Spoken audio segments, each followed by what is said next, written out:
Good morning, Stephen. Good morning, Mark. How are you this morning? Very well. Welcome to the show. And Barry's here. Good morning, Barry. Good morning, Mark. Nice to hear from you. Oh, it's nice to have you on the show as well. Thank you both very much for joining us on the programme today. So we have a third Grumpy Old Git, but not here in person this morning. I've just got today's East Anglian Daily Times here, and in the James Knows Best column with James Marston, he's having a right old go today. Really? He should be on the show. He's in no particular order, he says, the things that are winding him up at the moment. Are you ready for this? The list is huge. Teaching unions, seems they've been objectionable since all this started. Anyone who works in the NHS middle management and can't stop talking about it, irksome. Amateur armchair epidemiologists who rarely read beyond the fear-mongering headlines. Old people who assume their age means they're right. Old people who think they own the road. Young people who assume they know everything. Young people who think they own the road. People who question whether I'm making an essential journey or not. People who tell me what to do. People who get on my nerves. Coronavirus briefings, endless and often unnecessary. Harry and Meghan, fancy invading their own privacy, then being annoyed by it. Zoom, the self-appointed mask and social distancing police. People who bang on about hugging, the rich, the poor and the French. What have the French done to You him? could have a whole series on that on his own, couldn't you, really? Yeah, get him on. Yeah, him on, yeah. You could do it every day for about a month, I think, and you still wouldn't run out of material. There's loads of material there. My goodness. Anyway, I'll leave it up to you two today. Thank you. And Stephen, we're going to start with sticky things. Yeah, sticky things. Do you know, I was in the garden at the weekend, doing a bit of gardening in the sun. It was a lovely weekend, wasn't it? Yeah, beautiful. And I cut some branches off some old Leylandy bushes. And that sap stuff that they have in them got all over my hands. And it drove me absolutely mental. So I had to go indoors, clean it all off, and put a pair of gloves on. And I thought to myself, I don't know, sticky things really are the bane of my life. Sticky things, when I say sticky things, I mean things like sellotape, trying to find the end of a sellotape. Masking tape, all that sort of stuff, you know. Cling film. Have you ever tried to undo a piece of cling film and try and find the end of that? And I tried to work out why I'm like I am over sticky things. And it goes back, I think, to when I was a youngster and I was a film extra. And we had to dress up as army cadets. It was down at Sizewell. Right. We wore all this heavy gear, you know, this cotton twill stuff. And some rotten little so-called friend poured a sachet of sugar down my back. And we had to wear this hot stuff all day, and it melted and stuck to my back and drove me absolutely nuts. It really did. And since then, you know, I go into, like, pubs and restaurants, and you feel the table, and it's sticky. You know, the table mats are sticky. Yes. You reach under the table, there's a piece of chewing gum someone stuck there, that kind of thing. And, do you know, I've got now, so really and truly, I'm looking for it, and I shouldn't be. I don't know how Barry feels about it, if that same sort of thing happens to him, but... Yeah, same sort of thing. And, you know, in the job I do, as you know, doing sort of sound system with cables, we put gaffer tape down on top of the cables. Yep. And getting the gaffer tape up afterwards, unless you do it the proper way, it's a nightmare. It just wraps itself around everything and you can't move it. Yeah, that's right. I bought a toilet suite not so long ago, and it took about 2 hours to put the toilet suite in, but another 2 hours to get all the tape off the things that they put on it to protect it. Yeah. Awful. Yeah, I know exactly what you mean, Steve. Can I just mention the worst sticky thing for me is when, and I bet Barry you've been in a few of these establishments over the years, is when you go into a pub or an entertainment venue and the carpet is sticky. Oh, yeah. When it's sticky. And you just walk in and you think, oh no, you know what the rest of the experience is going to be like. Yeah, it lifts up with your feet as you walk, doesn't it? Yeah, so in pubs sometimes where there's been a lot of beer spilt over a period of time and it's dried onto the floor. You get the same effect. Yeah, I know a lot of venues that used to be like that. I can't mention them on air, but I can sort of relate to quite a few of those. Yes, yeah. And I think what the annoyance is when you buy something and it's got a label on that, and then the amount of things that I've got at home where I've never quite managed to get the label off. It leaves that residue, doesn't it? It does, yeah. Yeah, terrible, yeah. You have to scrape it with a screwdriver or something, a lot of things, don't you? That's what I've found. Yeah, the other thing... And then white spirit to get the rest off. Go on, Stephen. The other thing that always gets me is shower curtains. You know, some of those cheap plasticky ones. when you get in a shower, like some cheap hotels I go to, and there's suddenly this shower curtain comes at you and clings to you, and you can't get it off. Do you know what I mean? Yes. You frequent some lovely establishments, don't you? Well, I can't afford much, I'm a retired person. With the shower curtains and the sticky carpet, that must be lovely. Yeah. Yeah. I'm sure you can get some stuff. Someone will ring up and tell me. I think you can get some sticky label remover. I think I've seen that in online or something somewhere. I've never bought any, but I like to try them. It's a bit of a challenge, isn't it, to get it all off? And you're right, Barry. If you resort to a screwdriver or something like that, you do end up damaging the thing that you're trying to get the sticker off in the first place. Scrape marks on it, don't you? Yeah, I know. Takes the veneer off your furniture, that kind of thing. That's right. So, Stephen, when we seize political power as the Grumpy Old Git Party, would you like sticky things banned? A lot of them, certainly, yeah. Okay. Yeah. Yeah, I think it'd be a good damn. What about chewing gum? You mentioned that on the bottom of tables. I mean, you get that on the floor, don't you? You get it on seats sometimes. That's awful, isn't it? It's an ongoing problem everywhere, I think. Yeah, and on pavements, along the streets, you can see loads of it along the streets. Yeah. How often have you gone indoors with something on the bottom of your foot and had a look, and it's a piece of chewing gum? Yeah. That's awful, isn't it? Or is it just me, or are any of you two tempted to try and work out what flavour it was? Haven't got that far yet. No, just me then. Much I've had to drink, really, I suppose. Just me then. Barry, you want to play golf and you can't. I can't play golf. I know. I'm all into exercise, as you know. I'm sort of super fit and everything, and I just want to continue that on the golf course. But I just cannot understand why two people can't play golf. I know that the clubhouse in any golf club couldn't be used at the moment. That's fair enough. But I mean, two people can walk out onto a golf course and play golf. You're never near each other. Especially I'm not, because most of the time I spend in the rough looking for my balls anyway. So I'm never. You should take more care of them, Barry. I should, I know. I'll have to wrap them up more carefully. But no, I just cannot see the logic, because two people can, in theory, walk round a golf course. I mean, they encourage you to go for walks. You can go in the park. You can walk around a golf course. I mean, like Rushmere, which is a place where people go for walks.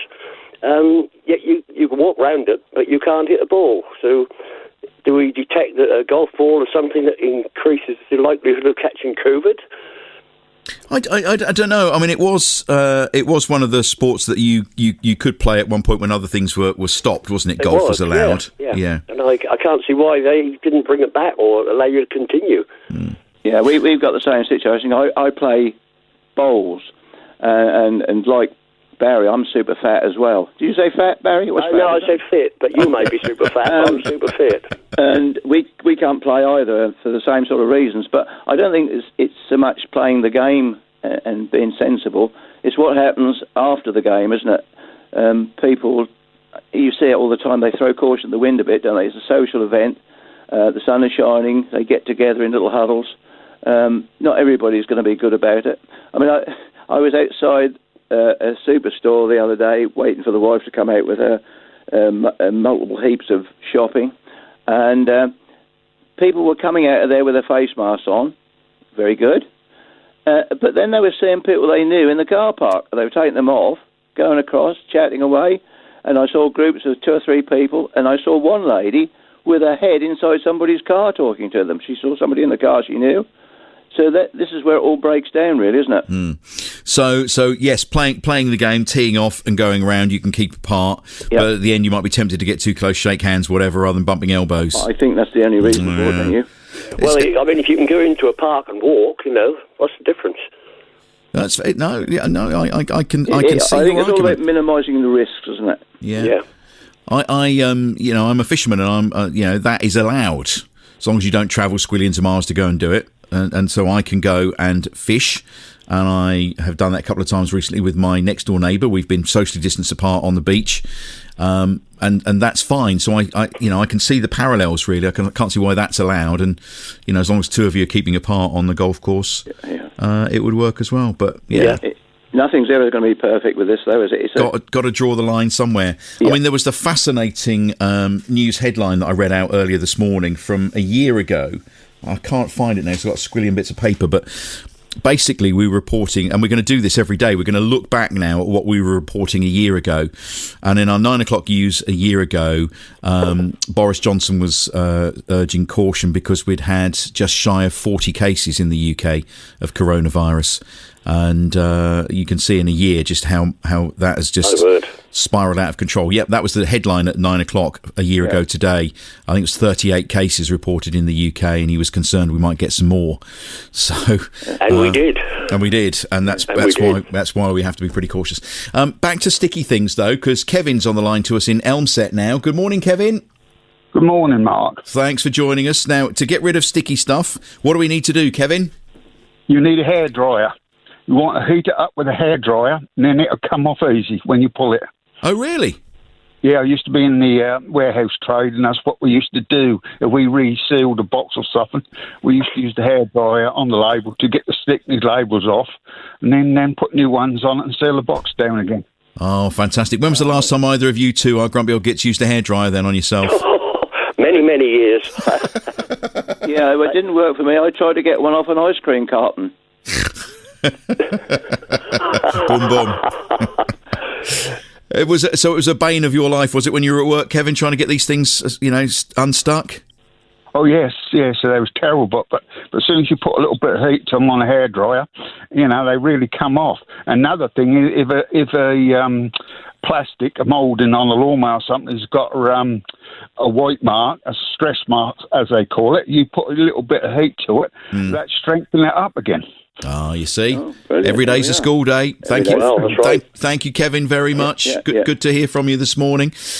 We've got lots else coming in on that as well. Actually, Marie in Ipswich, Stephen says, and I was trying to think of what it was called earlier on to get rid of the sticky labels. And Marie says, Steph's here now. She says it's actually called sticky stuff remover. Oh, okay. That's what you buy, sticky stuff remover. But nail polish remover works just as well. So, but will it help you undo cling film? No, probably not. No.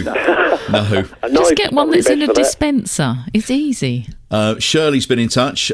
She says, morning, Mark and old gits. Years ago, we used to buy ether, which was a medical solution to remove plaster marks. It's no longer available, but try and use spray polish. It will get sticky residue off. P.S. Do the old boys want a job? Says Shirley. Oh, well. She's offering you a cleaning job. And Grumpy Old Man in Stowmarket, sticky stuff remover. Don't bother, it leaves an oily residue and isn't that good. What you should use is good old acetone. Works a treat, says Grumpy Old Man. So there we are. Hopefully that will be a problem no more. The only trouble is I think it can damage plastic things, can't it? Yeah, it can melt them. Yeah, you're right. Got to be careful. Quite an educational programme. I found that myself. It is, isn't it? Who knew? Very educational. Yes, jolly good. Mark, I've got another grump here. Go on. From you were talking about the East Anglian this morning, and we got a bit of a sports thing going. The thing that caught me this morning was player ratings that they give for the football last night. Oh, right, yes. Where do they come up with those figures? Because I watched the game, I don't know if you did. Yep. But some of the ratings they gave out just didn't seem to make too much sense to me. And I've seen this time and time again. Because let's face it, that wasn't a great game last night. We got the result. Yeah. But some of those players did not perform particularly well. But apart from the Toto Nasala, who got 9, the rest of them I didn't think deserved anywhere near the scores they got. It's ludicrous sometimes, I think, the way they rate them. And I'm convinced that they don't actually see the game. They just listen to Brenner and sum it up from there. The proposal for the A12 at Martlesham on the outskirts of Ipswich, this is the county council, they want to spend £60 million to improve the traffic flow on that stretch by putting traffic lights on roundabouts. I cannot believe that. I really cannot believe it. That annoys me every time I hear it. To think about, what happened in Kesgrove, a couple of years ago, they had the lights, not Kesgrove, Martlesham area, the lights on the roundabout, and they just didn't work. They caused no end of congestion. And, of course, what did they do? They removed them. So I can see the same thing happening here. They'll spend all that money, put lights on the roundabouts, and a few years later they'll see that it's not working and take them away again. What a complete waste of money. Well, you're right in saying it was Kesgrave. It was the A1214, the main Kesgrave Road, and people were complaining that they couldn't get off the Grange Farm estate onto the Kesgrave Road. And one day the traffic lights broke down and the traffic flowed much more freely. And eventually the county council agreed that they would switch them off as a trial, and I don't think they ever went back on again. They didn't know. They removed them all after that, didn't they? Stephen, what do you think about traffic lights on roundabouts? The whole idea of a roundabout is to avoid traffic lights, I thought. Well, they want to put traffic lights on the Woods Lane roundabout, don't they? On the A12, do you know, at yes. Woodbridge? Yep. Totally unnecessary because traffic moves reasonably well there. Yeah, there are hold-ups at certain times, but generally speaking, yes, that moves well. I can see a reason for doing it at Seven Hills, though, because the visibility on that roundabout is very poor. If you're going north from Ipswich and joining up, it's a very busy roundabout, and traffic is upon you before you realise it, and people get frustrated. And I think we're going to see more and more of this, to be honest with you, because with the volume of traffic increasing year upon year, we're going to get a gridlock situation, because nobody's prepared to let anybody in these days. There's a lot of aggression on the roads, and without lights, we are just going to come to a complete and absolute standstill. On a smaller scale, in Martlesham, there's a little roundabout in Martlesham near the Tesco's, and at busy times, peak periods, that roundabout is a total nightmare. People won't leave gaps to let anybody on, although they're at a standstill themselves, they won't leave any gaps. So the whole thing becomes bunged up, and I can't see it working at all in the future without traffic lights. And let's face it, surely we can have intelligent traffic lights that can monitor the traffic levels. So if there's low volumes, like early morning, late nights, then they could be switched off and just use it as a traditional roundabout. Surely there must be ways and means in this age of technology to do that. Barry? It never seems to happen in Ipswich. There's supposed to be intelligent lights in Ipswich, but they never seem to work properly. I was at traffic lights yesterday, and they went against me as I approached, and there was nothing at all coming from the other direction. And I just had to sit there and wait with nothing coming, and I thought Ipswich is now supposed to have all these intelligent traffic lights. But it certainly didn't work for me yesterday. The time when roundabouts fail has been when the Orwell Bridge has been closed and Ipswich gets gridlocked because, for the very reason you say, Stephen, that traffic, lorries, cars just park up across the roundabout and won't leave gaps for the traffic to flow through to other areas. So the whole roundabout's become blocked up, and that's one of the big issues. And and if people become aggressive, you try and ease in, they try and ease you back out again, sort of thing, and it becomes total nightmares. People getting frustrated, angry, and jumping up and down. And, this situation can only be calmed, I think, when the traffic is regulated onto the roundabouts. Well, there's a consultation on at the moment that you can take part, both of you. Yep, I think that's a good idea. Although you cancel each other out, so... Yeah. The other thing that gets me on these roundabouts, you can see it at Copdock. When they did something to improve Copdock, probably, 5-6 years ago, they took out the lane which filters left as you approach the roundabout. Well, it doesn't need to be used with traffic lights. Many roundabouts, wherever you go in the country, if you approach a roundabout, you can filter left without being affected by the lights. But at Copdock you can't, and as a result, traffic coming up from Felixstowe, you see it every night, wanting to turn left to go to London, has to wait for the traffic lights. And that caused monstrous queues when really the traffic could just filter left without being affected by the lights at all. And I think they should do that. If they're going to use traffic lights on a roundabout, there should always be a left filter. As long as the road is wide enough, there should always be a filter lane to let traffic go to the left. Yeah. On top of all this, they're going to spend something like 60 million upgrading these roundabouts. And surely, we've heard this morning about flooding, which is a real serious problem and getting worse. Potholes, of course, are incredibly bad at the moment. Surely some of that money should go towards far more important things at the moment. It's interesting. Mark's just been in touch. He says the Dockspur roundabout at Felixstowe, they did the same. They put the traffic lights in there. I think they put the traffic lights in there actually to slow some of the lorries round because they kept toppling over. So perhaps a slightly different reason there may be. Staying with street furniture like traffic lights and the like, Wolf Powell has just been in touch. He says, "Morning, Mark. Ask the old gits what they think of the current fad of closing off roads with planters and the cycle lane wands that we have. It's an absolute pet hate of mine." So in various places in the county council have blocked off roads with planters to make them just for cyclists and to reduce the traffic, and also they've put these sort of like they're traffic wands, cycle wands, little mini bollards to separate the cycle lane from the rest of the road. I actually had an email from someone earlier this week saying they're filthy dirty at the moment and need a good clean. What do we think about that then, Barry? I don't like them at all. I think they're a complete waste of money. The trouble is they're taking up so much road space for the amount of cyclists that use them. I mean, if they're put in, I thought everybody was then going to cycle, and you could see loads of cycles using them, then probably it might be an idea. But I don't think they should have the ones anyway. If you get going along on a narrow road, you get an ambulance or a fire engine come behind you, you can't always get in to let it pass. Not without doing damage to your car if you hit one. So you think they're a waste of time? I think they're a waste of time. Fair enough, have a cycle lane, but at least, you can use that part of the road with the car if you need to. What do you think, Stephen? They don't seem to be used that much. I went along Valley Road where they've got them the other day, and I never saw one single cyclist, and the same coming back. They don't seem to be used much, and they get knocked about a lot, don't they? They don't seem to get knocked over, but they do get hit. So I think in theory it's a good idea, but really, as Barry says, the road width doesn't really accommodate them very well. But longer term, when the weather gets better and in the future, perhaps more people will be using bicycles again. We're all aware of the damage we're doing to the environment. And, the County Council would argue that they're building for the future here. Well, we could see through the summer, what the effect is, really. Watch it for a season and just see how many cycles use it. They could put a counter in, really. These automatic counters that count traffic, you could put it in for cycles and see how many cycles actually use the lanes. Yeah. Interesting. Right, now, from that to this. Socks, Stephen. Last week we had Tori on talking about her underwear riding up, and you want to follow on with another clothing theme this week. Really, sort of following on from Tori's crevice-hugging clothing difficulties. Socks.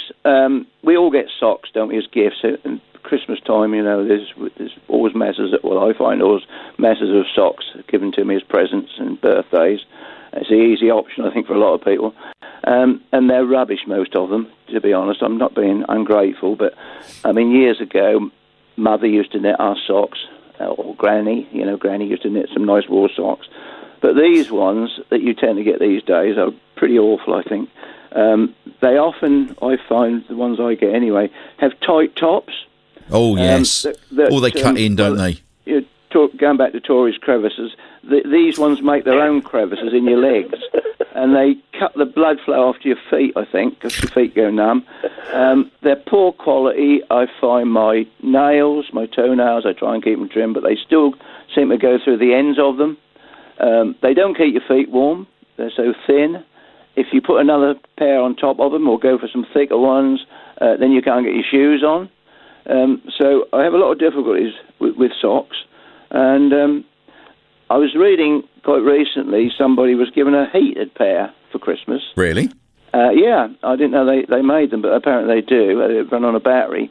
And he was very pleased with them, but unfortunately they got recalled because they had a series of them burst into flames. Oh, my goodness. So that wasn't such a good idea. So, generally speaking, socks are a bit of a nuisance to me. And I keep looking around trying to find a decent pair. I'll give you the quality of them. I'll give you the quality of them and the width as well. Whether it's because my calves are bigger than they used to be, I don't know, but they do cut in. Do you experience this, Barry, as well? Socks ain't what they used to be. Yeah, they do cut into your ankles. And the other thing with socks, you get holes worn in them. My wife complains if I ask her to darn them. Yeah, you should darn your own. Yeah, I know. You're a modern man. Yeah, definitely. I'm not very good at things like that, I'm afraid. So Cindy don't like darning my socks. But you can't beat the old woolen ones. They were good. Well, I've discovered some socks. I went round the supermarket before Christmas, and they'd got some winter warmer socks for sale, and they're for builders. And I bought a pair, and they are the best socks that I have ever had in my entire life. Really? Oh, they're lovely. They're big. They're fluffy. Whatever shoes or trainers I've got on, they fit. They're lovely. And there's none of this cutting in. Do they stay up? They do stay up. Yeah, proper man socks. Oh, yeah. Good. Real man socks. Well, we'll have to look in the builders merchants and see if we can find some. Off air, I'll slip you the initials of the organisation that they came from. They make diggers. Oh, okay. I think I know who you mean. I probably might as well just say it, mightn't I? JCB. Yeah. Caterpillar. So, yes, you're right. Socks ain't what they used to be, that's for sure. Right, where are we going to go now? Let's have a Barry one. Phrases, Barry, like early doors. Yeah, it always irritates me every time I listen to Brenner. I love his commentary. I think he's excellent. But some of the phrases he uses, he says early doors. Well, I never know what early doors means. I've never heard anybody else use the words early doors. I use that. I think I think it just means earlier. I think. Yeah. And the other thing is they see the defence as sitting at the back. Well, perhaps that's the reason some of Ipswich's games have been lost, because the players are actually sitting instead of playing and walking about and kicking the ball. Yeah, I think that's probably where defenders ought to be, at the back. Yeah, take your point. Back, that always gets me, that one. But there are lots of sporting cliches that come out, arm over the moon and various different, game of two halves and all this kind of stuff. Yeah. Leif Greavesy, was it, who used the famous words once of game of three halves? Yes. Yeah. I think he gave 110%. Yeah, that's right. That sort of thing. What is 110%? Do you find that as well, some of these cliches, Stephen? That they get a bit frustrating after a while, don't they? Particularly some of the younger footballers, when they're interviewed, they tend to use certain sayings, don't they, over and over again. And is one of the things that gets up my nose a bit. After everything, because I can't think of anything else to say at that time. It's difficult for the young lads, They're thrust a microphone thrust up their nose, Oh yeah, that's not always the young lads. That one. It's thinking time, isn't it, for them? Well, I suppose so. Well, you get it as well, though, don't you, Mark? When you're interviewing people. Sometimes. People, Yeah, we do. Yeah, and we in broadcasting have catchphrases as well, and I think it's kind of like thinking time. So just to give you a nanosecond to phrase what you want to say correctly, doesn't always work for me, but I do my best. I think you do quite well. I used to say marvellous an awful lot. Yeah. So much so that it was picked up by bosses and listeners, and I had to write myself a big sheet of A4 paper with the word marvellous written on it and stick it in front of me so I didn't keep saying it all the while. Now I think I say brilliant lots, but there we are. It's difficult, isn't it? We've got time for one more. Where are we going to go? One more. This is something that I think this will strike a chord with all of us. And Stephen, it's the final one from you this week. Cancelling service providers. Oh, dear, yeah. Don't get me going on this one. We had a static home up in Norfolk. And while we were up there, we had what they call a dongle, a little thing that gave us access to the internet, because the internet up there is pretty lousy. And we actually got rid of the static caravan in about October time. And I thought, I'll cancel that dongle, the contract on the dongle. And it's taken me from then until now, and it's still not settled, to try and cancel it. I rang them. They promised to do something. They never done nothing. I then went online, which they said was the best way. We got into a conversation online, and it kept cutting out. It got to a certain stage, and then they disconnected me. So I wrote to them 3 times, recorded delivery, and then came they put me in the hands of debt collectors because I'd stopped the direct debit. Blimey. And, getting all these letters from a debt recovery service. So I wrote to them as well with the copies of the letters that I'd sent to the provider, and still they keep coming. And now I've got a final demand with a huge cancellation fee on the top, and I still haven't really been able to solve it all. How frustrating. This seems to be the thing today, that it's so easy to get into a contract, but an absolute nightmare to get out with service providers, and they impose these penalties if you cancel early, as they call it. So, have you experienced this, Barry? Yes, I have. Telephone service is the same. If you have a contract with a provider, whether it's a mobile or whatever, and you want to change something on it, they want an astronomical fee for you to cancel. Yeah. I should have learnt my lesson. Some years ago, when I was first in business, answer phones became very popular. Do you remember answer phones? I do, yes. yes. I used to have one of those. And you couldn't actually buy one at that stage. You could only rent them. And there was a company that rented these things, and because they were several £100s to buy. And I rented one on a 3-year contract. And as the 3 years went on, they became more available quite cheaply. So I thought, well, it's pointless me carrying this. I'm going to cancel the contract. So I rang up, cancelled the contract, or tried to. And the guy on the other end said, you haven't given us 3 months' notice. I said, well, I didn't realise I had to. He said, read the small print. He said, and because you haven't given us 3 months' notice, you've effectively agreed for another 3 years.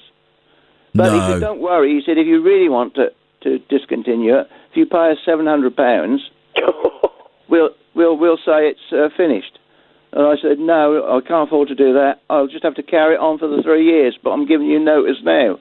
Sure, dear. And so it cost me another, more than £700 as it went on. Blimey. But I made careful. sure that the monthly payments, were always late. I was so annoyed, but there was nothing I could do about it. Yeah, you got to be careful. Things roll over, don't they? Sometimes, they do. And if you're not careful, read the small print. Yeah. Tony in Milton. Tony's been in touch, and he says if you're struggling with your socks, don't go for size 7 to 11. If you've got big calves, go for the 9 to 12 size. They're much better for you. So buy bigger, boys. Buy bigger. Curl the toes up at the end of the shoe. Yeah. Well, that keeps your toes warm. Derek's on the line to us about traffic lights now. Good morning, Derek. Good morning, Mark. It's yes.